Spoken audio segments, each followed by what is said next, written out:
Good morning students.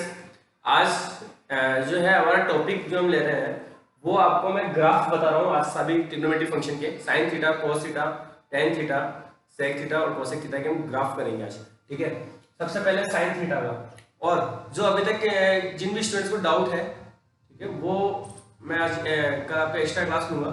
एक extra class में हम उनको सोल्व करेंगे। ठीक है, और आप मुझसे अगर डाउट है तो व्हाट्सएप पे या कॉल करके भी आप मुझसे पूछ सकते हो। ठीक है, तो देखो पहले आपका ग्राफ है साइन थीटा का। साइन थीटा का ग्राफ है। साइन थीटा में देखो, साइन थीटा में जो वैल्यू है वो हमने देखी है कि आपकी साइन थीटा की जो वैल्यू है वो आपकी मैक्सिमम जो है वो 1 तक होती है और मिनिमम जो है वो -1 तक होती है। ठीक है, हमने जो टेबल है, हमारी टेबल है उसमें देखो आपका 0, फिर 1/2, फिर √3/2 और फिर 1/√2, √3/2 एंड 1। यहां से लेकर 0 से लेकर 1 तक ऐड हो रही है। 1 से वापस से डिक्रीज होती हुई जो डिक्रीजिंग ऑर्डर में है 1 से और वापस पाई तक, फिर पाई से वापस इंक्रीजिंग ऑर्डर में। तो देखो किस तरह से आपको ये ग्राफ बनेगा। ये 1 है, y एक्सिस पे मैंने 1 लिया है और x एक्सिस पे मैंने एंगल लिया है।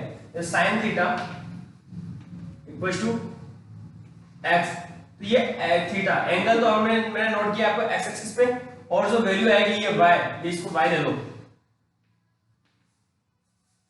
इस तरह से ले लो। यहां से समझ में आएगा y equals to sin x लिखा मैंने। ठीक है, तो x का मतलब ये x एक्सिस पे लिया है और y की वैल्यू मैंने इधर ली है। तो इसकी जो sin थीटा की वैल्यू 0 डिग्री पे कितनी आती है? 0 आती है। ठीक है, और π/2 90 डिग्री पे कितनी आती है? 1। फिर पाई पर वापस 0। ठीक है, और 3π/2 एंड दैट इज 270। 270 की वैल्यू होती है -1। ये हमने सॉल्व करके देख लिया। ठीक है, तो इसका जो ग्राफ बनेगा वो कुछ इस तरह से बनेगा।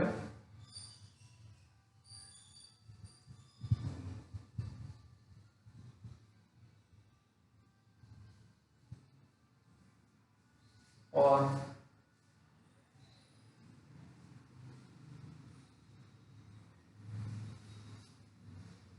ये आपका साइन थीटा का ग्राफ हो गया। ठीक है, और ये पीरियोडिक ग्राफ है। ठीक है, पीरियोडिक दिख रहा है कि आपका इस तरह से आपको राउंड शेप में बन रहा है, तो ये पीरियोडिक ग्राफ है। और अब हमने देख रहे हैं इसके अंदर की जो मिनिमम वैल्यू आपकी -1 तक जा रही है और मैक्सिमम वैल्यू 1 तक जा रही है।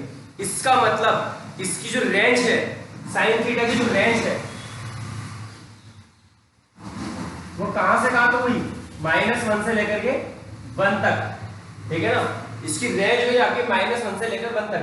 इस तरह से रेंज को लिखा जाता है कि -1 और 1। इसका मतलब क्या है? इसका मतलब समझ लो, आप लिखने का मतलब क्या है, -1 से 1।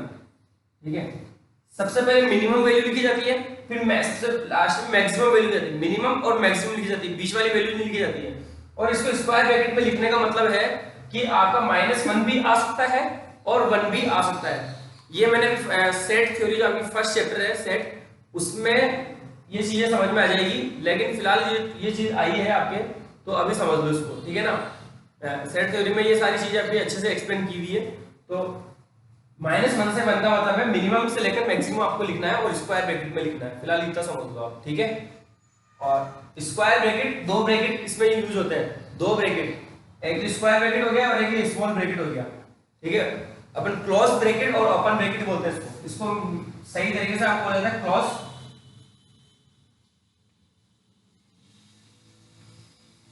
और ये आपका ओपन।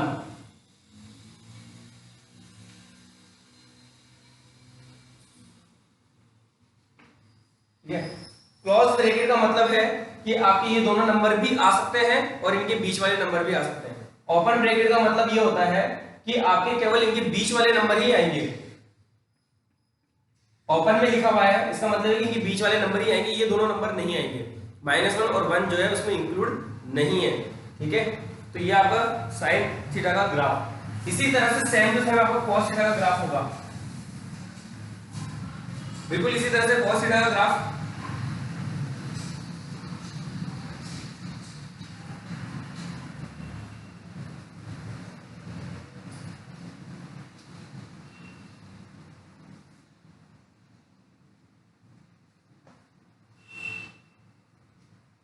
cos थीटा का ग्राफ देखो, cos 0 की वैल्यू कितनी होती है, cos 0 की वैल्यू हम यहाँ पे पढ़ा रहे y equal to cos x का, ठीक है। cos 0 अगर मैं x की वैल्यू 0 रखूंगा तो 0 की वैल्यू कितनी होती है, cos 0 की वैल्यू 1, ठीक है। तो आपका ग्राफ 0 पे आएगी, यहाँ पे x की वैल्यू 1, x की वैल्यू 0 और y की वैल्यू क्या होगी, यहाँ पे 1, यहाँ से पास होगा। और ये 90 है तो cos 90 की वैल्यू कितनी होती है, cos 90 की वैल्यू आपकी 0, ये ग्राफ को इस तरह से माइनस 90 की वैल्यू भी आपकी 0 ही होती है, ठीक है। और ये पाई है माइनस का, पाई ये पाई बाय 2,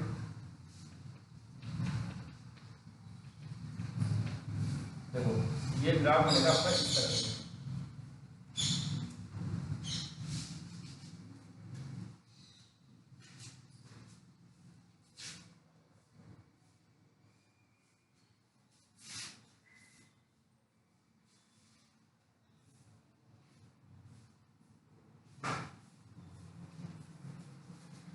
ये आपका cos थीटा का ग्राफ हुआ, इसमें और इसमें बेसिकली डिफरेंस देखो, ये जो आपका ये वाला ग्राफ है आपको ओरिजिन 0 0 से पास हो रहा है, क्योंकि sin 0 की वैल्यू 0 ही होती है, ठीक है। जबकि cos 0 की वैल्यू आपकी 1 होती है, इसलिए आपका ये ग्राफ जो है यहाँ से y एक्सिस पे 1 से पास होगा, ठीक है। ये ध्यान रखना तुम्हारे को। तो बेसिकली दिखने में ग्राफ दोनों का एक जैसा है, लेकिन बस इतना सा डिफरेंस है। और इसका डोमेन, इसकी रेंज cos x की जो रेंज है वो भी -1 से 1 के बीच ही होती है, ठीक है। हमने देखा है 1 से लेकर 0 तक ग्राफ जाता है, फिर वापस से इंक्रीजिंग ऑर्डर में, पहले डिक्रीजिंग ऑर्डर में जाता है, फिर वापस इंक्रीजिंग ऑर्डर में, ठीक है ना। ये cos x देखो, यहाँ से 0 से लेकर 90 तक ये डिक्रीजिंग ऑर्डर है, ठीक है।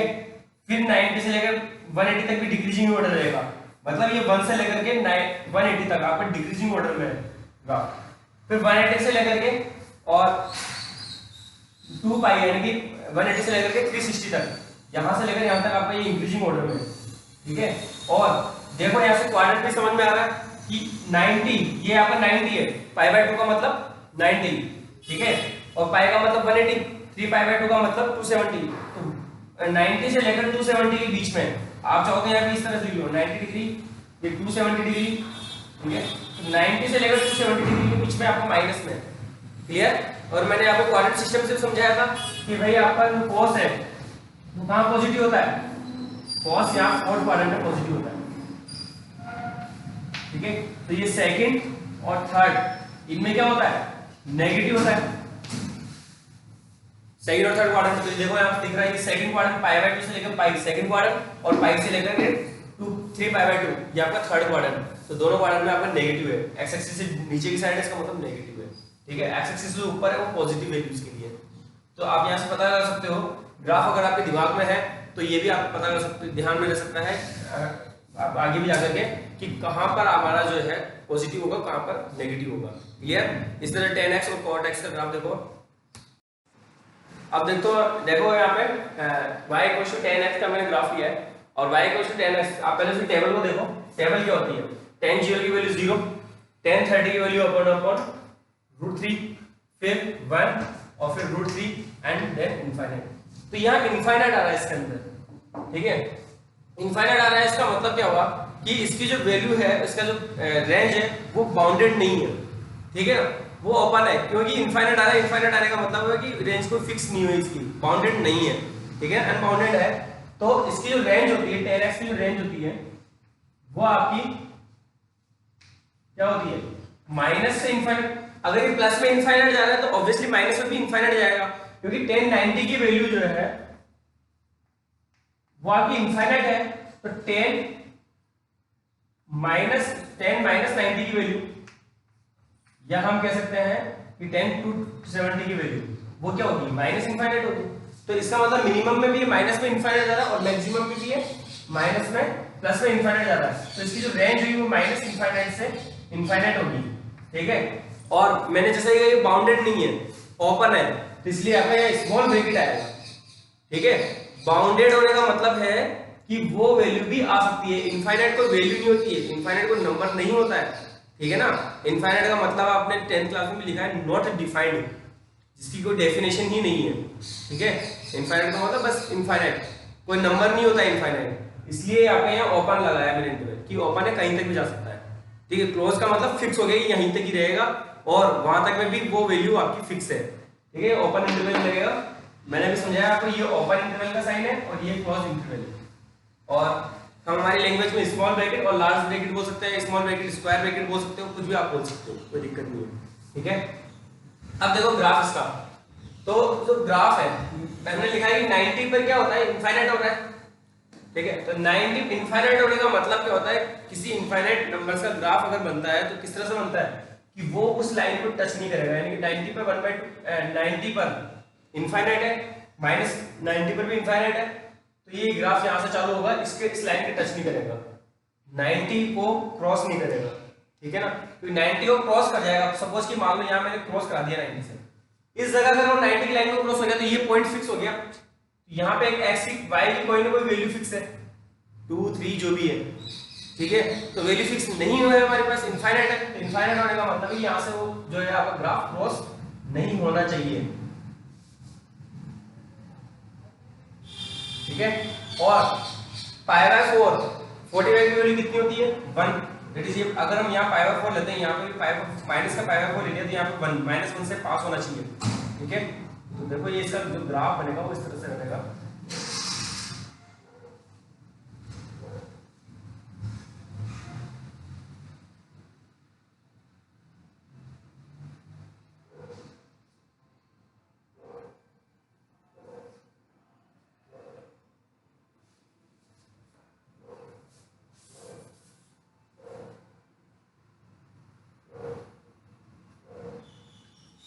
इस तरह से ये ग्राफ जाएगा, 90 वाली लाइन को क्रॉस नहीं करेगा, ठीक है ना।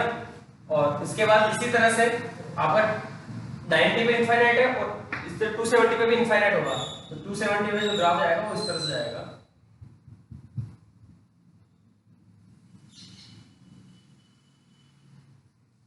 180 पे क्या होगा, ये 0 होगा। इसी तरह से बिल्कुल यही सीक्वेंस चलती रहेगी, ये पैटर्न आपका चलता रहेगा, इधर भी आएगा,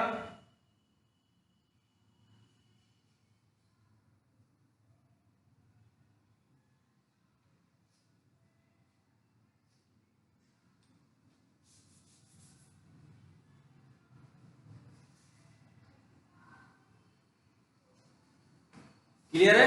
ये ध्यान रखना है वो ग्राफ बनाने पे, ये जो लाइन है हमारी 270 वाली लाइन, 90 वाली लाइन और इधर -90 वाली लाइन, -270 वाली लाइन, इनको ये टच नहीं करेगा, इनको क्रॉस नहीं करेगा, ठीक है ना, इनके अंदर अंदर ही रहेगा, -90 से लेकर 270 के बीच में रहेगा, इधर 90 से लेकर -90 के बीच बीच में रहेगा, ये इसको क्रॉस नहीं करेगा। क्रॉस कर गया इसका मतलब क्या हो जाएगा कि वहां पर एक y की वैल्यू फिक्स हो गई, ठीक है ना। ये टच नहीं कर रहा है, इसका मतलब ये इनफाइनाइट जा रहा है, पता ही नहीं है कहां पे जाकर के ये कोई वैल्यू इसको ये क्रॉस करेगा इधर, क्लियर है ना। तो क्रॉस कर नहीं करेगा, क्रॉस कर जाएगा तो वहां पे वैल्यू फिक्स हो जाएगी और इसलिए आपका ये इनफाइनाइट है। बिल्कुल इसी तरह से आपका cot x का, तो cot x का ग्राफ देखो, अब आगे cot x का ग्राफ बनाते हैं।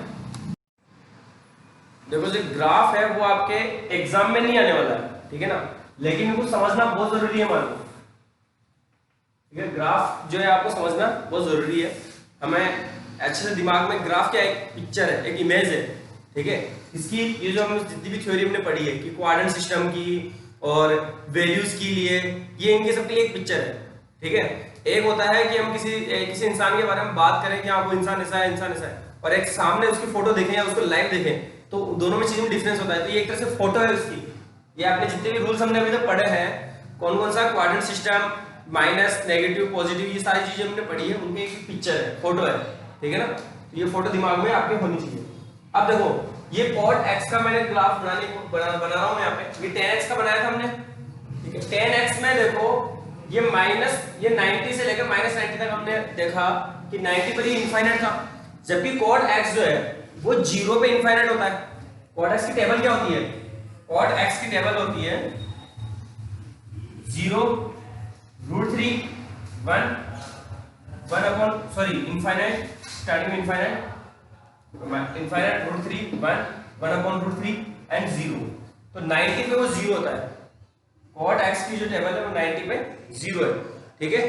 तो 90 पे ये 0 है, यानी कि यहां पर ये 0 है और 0 पर क्या है, इनफाइनाइट है। तो ये जीरो उसके बाद फिर 180 पे भी इनफाइनाइट ही होगा, ठीक है। तो 180 पे भी इनफाइनाइट होगा, यहां से देखो ये 180 यानी पाई का मतलब है 180 और पाई बाय 2 का मतलब 90। तो मैं ग्राफ बना रहा हूं, यहां से इनफाइनाइट करना है मेरे को और यहां पे 1।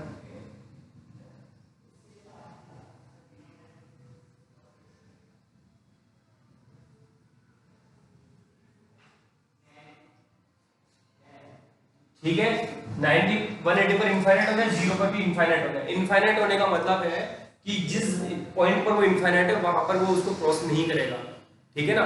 ये आगे एक और अपने जब सेकंड चैप्टर पढ़ेंगे हम डोमेन रेंज वाला सेकंड चैप्टर जो पढ़ेंगे तब भी ये हमारा कांसेप्ट काम आएगा।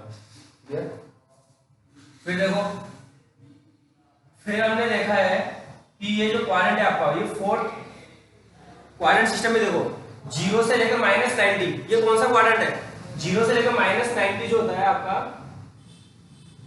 तो ये गलत बन गया, तो ये गलत बन गया। देखो थोड़ा सा गलत क्या बन गया इसके अंदर कि ये हमने इसको इस तरह से बना दिया, जबकि ये 0 से 90 है और 0 से 90 में हमारा क्वाड्रेंट जो पॉजिटिव होता है, जबकि 0 से 90 में नेगेटिव चला गया। तो ये इस तरह से नहीं बन करके ये ऐसा जाएगा,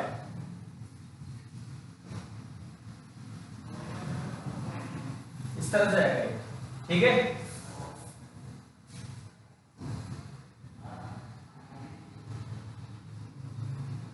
क्योंकि 0 से लेकर 90 के बीच में cot x के सभी क्वाड्रेंट सभी ट्रिग्नोमेट्रिक फंक्शन जो है पॉजिटिव होते हैं, और ये 90 से लेकर 180, 90 से 1 लेकर 180 में देखो नेगेटिव जा रहा है, नीचे वाली साइड में आ रहा है नेगेटिव जा रहा है। तो सेकंड क्वाड्रेंट में cot नेगेटिव सभी cot नेगेटिव होता है, तो ये नेगेटिव है, ठीक है। 0 से लेकर -90, ये 0 डिग्री, ये -90 डिग्री बोल सकते हैं इसको, 270 का मतलब -90 डिग्री, ठीक है। तो 0 से लेकर -90 डिग्री जो है वो आपका क्या होता है? कोट नेगेटिव होता है, तो ऑब्वियसली नेगेटिव है। तो अब देखो ये कैसे चलेगा,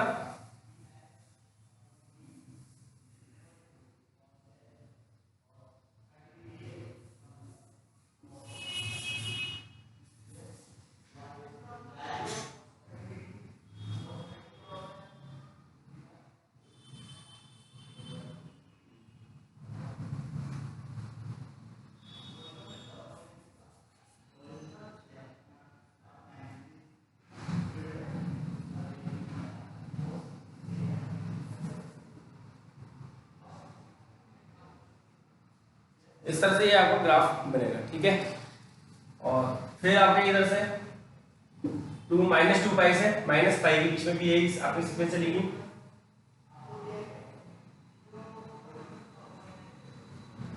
इधर भी आपको यही चलेगा,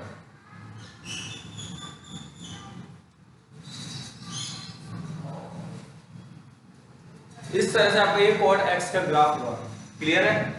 फिर से बता रहा हूँ, ये आपकी जो है जितने भी अपने सिस्टम पढ़ा, फर्स्ट क्वाड्रेंट सेकंड क्वाड्रेंट जो system first day second day जो पढ़ने किया ना, उसका आपकी एक पिक्चर है, ठीक है ना।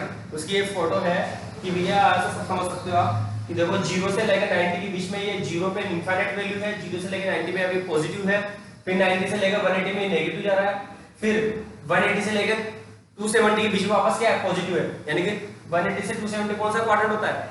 थर्ड क्वाड्रेंट होता है। थर्ड क्वाड्रेंट में वापस से ये पॉजिटिव है, ठीक है। फिर 270 से लेके 360 कौन सा क्वाड्रेंट है? फोर्थ क्वाड्रेंट है। फोर्थ क्वाड्रेंट में वापस नेगेटिव होता है, तो आपका नेगेटिव है, ठीक है।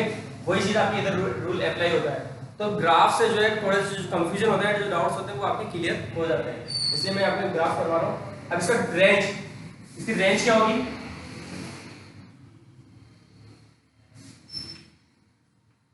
देखो 0 पर ही इनफाइनाइट जा रहा है, ठीक है। तो माइनस इनफाइनाइट से लेकर के और मैक्सिमम कहां पे जा रहा है? 0 पे, सॉरी 180 पर ये माइनस में इनफाइनाइट जा रहा है और 0 पे प्लस में इनफाइनाइट जा रहा है। तो इसका मतलब माइनस इनफाइनाइट से प्लस इनफाइनाइट और ओपन इंटरवल, क्योंकि इनफाइनाइट आपका कोई नंबर नहीं है, वो इंक्लूड नहीं होता है वो, इसलिए आपका ये ओपन इंटरवल में आपको cot x, मतलब ये हुआ कि tan x और cot x की जो रेंज है वो सेम है, sin x और cos x की रेंज सेम थी, ठीक है। अब इस तरह इसलिए हम ये अंदाजा लगा सकते हैं कि sec x और cos x की रेंज भी सेम ही होगी। तो देखो आगे, अब देखो आप मैं cosec x y cosec x, y equal to cosec cosec x की टेबल पहले देख लेते हैं, एक बार रिकॉल कर लेते हैं टेबल को। इस जो जीरो की वैल्यू होती है cosec जीरो की वैल्यू क्या होती है? इनफाइनाइट, क्योंकि sin जीरो की वैल्यू जीरो होती है तो उसका रेसिप्रोकल करेंगे हम, तो sin जीरो cosec जीरो की वैल्यू होगी आपकी इनफाइनाइट। इसी तरह से cosec 30 की वैल्यू कितनी होती है? 2। फिर cosec 45 की वैल्यू √2, ठीक है, और फिर आपकी 2/√3 एंड देन 1। क्लियर? तो देखो cosec x का जो ग्राफ हो किस तरह जा रहा है? डिक्रीजिंग ऑर्डर में जा रहा है, डिक्रीजिंग ऑर्डर है इसका। डिक्रीजिंग ऑर्डर क्यों? पहले इनफाइनाइट आ रहा है और प्लस का इनफाइनाइट है, प्लस का इनफाइनाइट का मतलब प्लस में इनफाइनाइट वैल्यू, उसके बाद 2 आ रहा है, 2 से छोटा आपका √2 होता है और √2 से छोटा आपका 2/√3 होगा और 2/√3 से भी छोटा आपका 1 है। ठीक है, ठीक है ना, क्योंकि हम अंदाजा लगा सकते हैं आप 2/√3 का मतलब क्या होगा? 2/1.732 लगभग, और अगर किसी नंबर को छोटे नंबर से डिवाइड करें तो 1 से तो ज्यादा ही आएगा वो, तो इसलिए ये बड़ा है इससे। ठीक है, तो इस तरह से डिक्रीजिंग ऑर्डर है इसका। और 0 पर ही इनफाइनाइट है, 0 पर इनफाइनाइट है तो 0 में 180 ऐड करो तो 180 पर भी क्या होगा? इनफाइनाइट होगा। फिर 180 ऐड करो यानी 360 पर भी क्या होगा? इनफाइनाइट होगा। फिर 180 ऐड करो तो इस तरह से आपका चलता जाएगा। 180 माइनस करो 0 में तो माइनस का 180, तो माइनस का 180 में भी इनफाइनाइट होगा। ठीक है, तो देखो मैंने ग्राफ बनाया इसका और सबसे मिनिमम वैल्यू क्या आती है इस पूरे ग्राफ में? सबसे मिनिमम वैल्यू आपकी 1 से छोटी वैल्यू आ सकती है क्या? 1 से छोटी वैल्यू आ सकती है, ये आपका मेन इंपॉर्टेंट क्वेश्चन है, दिमाग में आपको फिट रहना चाहिए। सेक और कोसेक में क्या 1 से छोटी वैल्यू आ सकती है क्या? ठीक है, देखो कैसे हम ट्राई करते हैं, लाने की कोशिश करते हैं, एक बार चेक कर लेते हैं कैसे। साइन थीटा का ग्राफ देखते हैं। भाई मुझे कोसेक की नॉलेज कम है, मुझे साइन की नॉलेज ज्यादा है, ठीक है ना, मैं साइन से चेक करूंगा कि कोसेक में क्या आ सकता है। तो साइन का जो ग्राफ था वो इस तरह से था,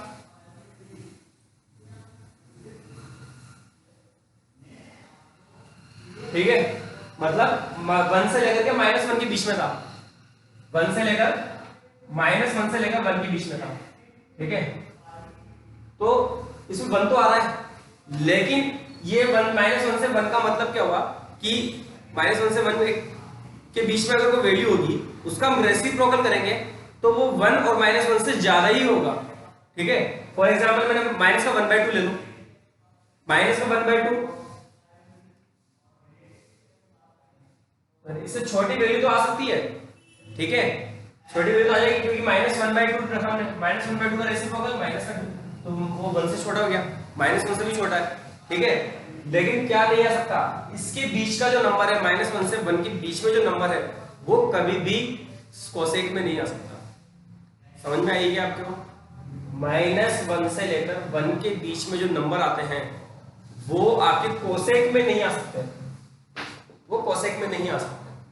ठीक है, तो इसलिए आपका जो मिनिमम पॉइंट है इसका, वो आपका मिनिमम पॉइंट आपके 0 से लेकर अबव एंगल के लिए तो 1 होगा, और इधर 0 से लेकर के माइनस वाले एंगल्स के लिए -1 आपका मैक्सिमम पॉइंट होगा। मतलब इसका ग्राफ जो बनेगा 0 पर ये इनफाइनाइट है, ये 0 पर इनफाइनाइट, तो 180 पर भी इनफाइनाइट होगा, ये 180 पर भी इनफाइनाइट। इस तरह से आपका ग्राफ बनेगा।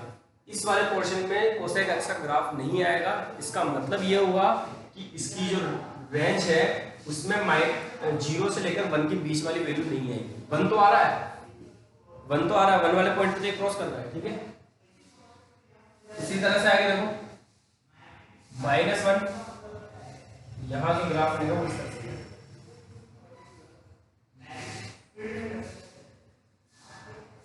कौन सा क्वाड्रेंट आ गया इसमें?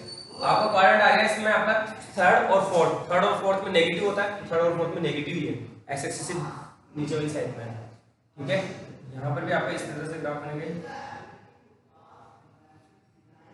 और यहां पर ये जो है आपके फर्स्ट इनडायरेक्टली ये फर्स्ट और फोर्थ क्वाड्रेंट को डिनोट, फर्स्ट और सेकंड क्वाड्रेंट को डिनोट कर रही है। ये फर्स्ट और सेकंड क्वाड्रेंट में पॉजिटिव होता है तो ये पॉजिटिव है। ठीक है, आप ये भी पता लगा सकते हो यहाँ से कि -π/2 -π से 2π जो है वापस से कौन सा क्वाड्रेंट को डिनोट कर रहा है? ये आपकी डिनोट कर रहा है फर्स्ट और सेकंड क्वाड्रेंट को। ठीक है ना, और तो इस तरह से आपका ये ग्राफ होगा कोसेक एक्स का। अब इसकी रेंज की बात करेंगे तो रेंज क्या होगी?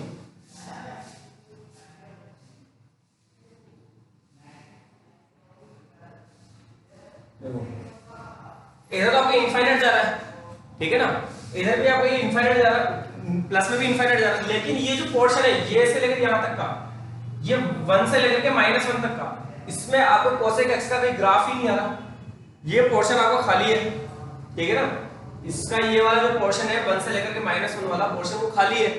तो इस खाली पोर्शन को हटाने के लिए क्या करेंगे हम, आर का मतलब रियल नंबर, रियल नंबर का मतलब क्या होता है, माइनस इनफाइनाइट से इनफाइनाइट, ठीक है। आर में से आप -1 से लेकर के 1 को हटा दो, -1 से लेकर के 1 के बीच वाले पार्ट को हमने हटा दिया। इसमें मैंने ओपन ब्रैकेट इसलिए लगाया क्योंकि -1 और 1 तो इसके अंदर आएगा, -1 और 1 आ सकता है ना, -1 और 1 आ सकता है, इनके बीच वाले नंबर नहीं आ सकते, इसलिए बीच वाले नंबर को मैंने हटाया है यहाँ पे, क्लियर है। तो ये आपकी इसकी रेंज हो गई, और यही रेंज आपकी कोसेक एक्स की भी यही होगी।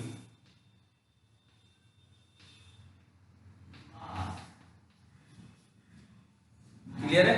अब देखो आपका सेक एक्स का ग्राफ, थोड़ा सा मैं कोसेक एक्स का ग्राफ मिटा रहा हूं।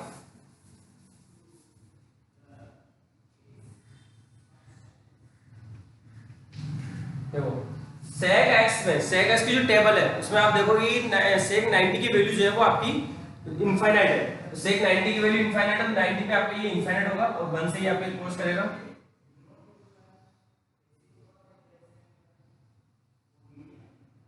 ठीक है। इस तरह से यहाँ पे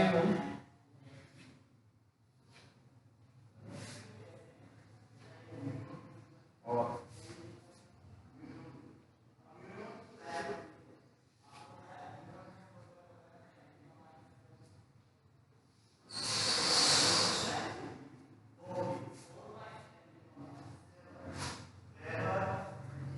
इस तरह से आपका ये ग्राफ बना सेक एक्स का, दिखने में सेक एक्स और कोसेक एक्स का एक जैसा है और है भी एक जैसा, बस आपको एंगल का ध्यान, पॉइंट का ध्यान रखना है, कौन से पॉइंट पे आपको कर्व बनाना है, पैराबोला जो है वो कौन से पॉइंट पे बनाना है। यहाँ पे ये इस एक्स पर, ये एक्स एक्सिस पे, वाई एक्सिस पे बनेगा, जबकि इसमें वाई एक्सिस पे इनफाइनाइट है, ये वाई एक्सिस है, वाई एक्सिस पर ये इनफाइनाइट है, वाई एक्सिस पे नहीं है, ये 90 वाली लाइन पर है, ठीक है ना। तो ये चीज आपको ध्यान में रखनी है।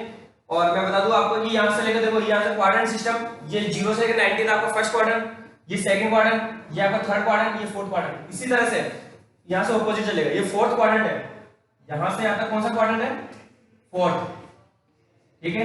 फिर यहां से आता है आपका थर्ड, फिर यहां से आता है आपका सेकंड, और फिर यहां से आता है आपका फर्स्ट क्वाड्रेंट, ठीक है।